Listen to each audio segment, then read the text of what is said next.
so interesting how they can go out and they can find countries in the Caribbean, all over the world. Yeah, countries all over the world. They're small, basically bankrupt countries they can buy. So explain to me how that works, how that whole process works, and how that benefits them. Well, they'll do it for many. This is just one. So there's the International Whaling Commission that regulates whaling. Japan has left that now. They're not part of it. They just left 2 years ago because they're like, we're just going to resume whaling on our own and not be part of this. And so what? You haven't been allowed to whale for years. And so what Japan did, there's a loophole that you can do some whaling for scientific research. So they just painted on the side of all their whaling ships a big cross and wrote scientific research. And like when people would fly over to monitor, they'll hold up signs while they're chopping the whale up saying, we are testing tissue samples. But then the next week in the grocery stores, that same whale, he's everywhere. He's in every grocery store. And so what Japan would do is to try to control the Whaling Commission and make these loopholes is they'll go to countries that are not members of the Whaling Commission, like small, poor Caribbean countries or South Pacific countries, and they'll build something for them.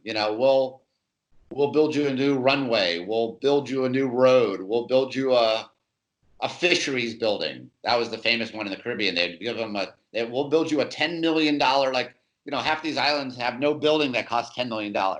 We're going to build you guys a $10 million building to house your fisheries offices.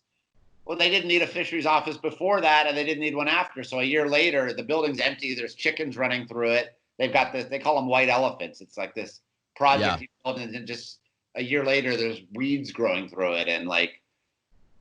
But for that, you have to join the International Whaling Commission, and you vote how we vote. And we'll pay every year when the meeting, Japan's like, every year when there's a meeting, we'll pay for your delegation to fly first class to the meeting. And, we'll give you whatever you want while you're there, your massages and stay in a nice hotel. And so it's a win for them. Wow.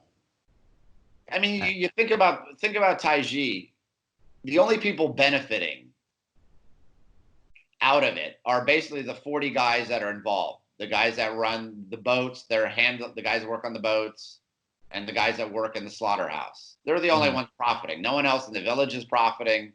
It's these 40 guys, their little fishery, they have a dolphin hunting union, and that union is the only one profiting. Japan allowed this to go on, and these 40 guys are the only ones benefiting. The town's not benefiting. The Cove probably did billions of dollars of damage to Japan's economy. There are people that will never travel to Japan again, that will never buy a Japanese car, that will never buy Japanese products ever again because of what they saw in the Cove. It was in tens of thousands of newspaper articles. I mean, it was the worst PR campaign ever for them. And they allowed it to go on and back up these 40 guys doing what they do. It's just so bizarre.